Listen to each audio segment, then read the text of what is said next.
Sound me tunes. Some Loti, some Toti. Chelsea, we say, we pray. Talk about Lord. Some Toti, some Loti, Muloti. Daima garamana mata, daima garamana mata. Kutenda muna Mwari, kufamba munzira dzakanaka. Daima garamana mata, daima garamana mata. Kutenda kuna Mwari, kufamba munzira dzakanaka. If you know, if you know, you know. Ava vapana vakagarwa namata iwe.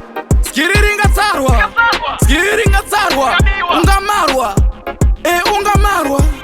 Bandi rakanamata, rikabuda mujeri. Hapa raitorwara, rakapona, mushure mekunge richisafa. Vamwe vanga vakuti dai rafa, vachibva varishafa. Ameno vari kumaini namata, iwe ingadirika, ingapwanyika. Tarisa pasi pano, panyika, minana yakawanda iri kuitika. Musarinya, zvimwe zvacho ndizvidzinya. Ukatarisa kuAmerika, mufananidzo wekuti ngirozi yadarika. Kupiswa, kusanganiswa, kusvika pakutsakatiswa, kusvika pakupiswa, kusvika pakutsakatika. Apa ng'anga anenge achikanda hakata, ari pasi pemushakata, achiita zvekuprata. Namata iwe, namata iveni chidya chikafu, unofanirwa kugara wanamata. Saka gara wanamata, unogona ngodzipwa nembatata.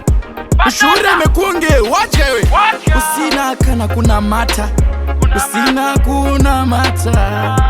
Kumberi kune matata, kumberi kwate takatomirirwa nemasata. Matsati kutsata, apa pakashata. Unoona uchitsikwa nechombo, apa kusika wachamboti sorry. Apa wakapfeka patapata, akatomisha kukukata. Iwe gara wanamata, daima gara manamata, daima gara manamata. Kutenda muna Mwari, kufamba munzira dzakanaka.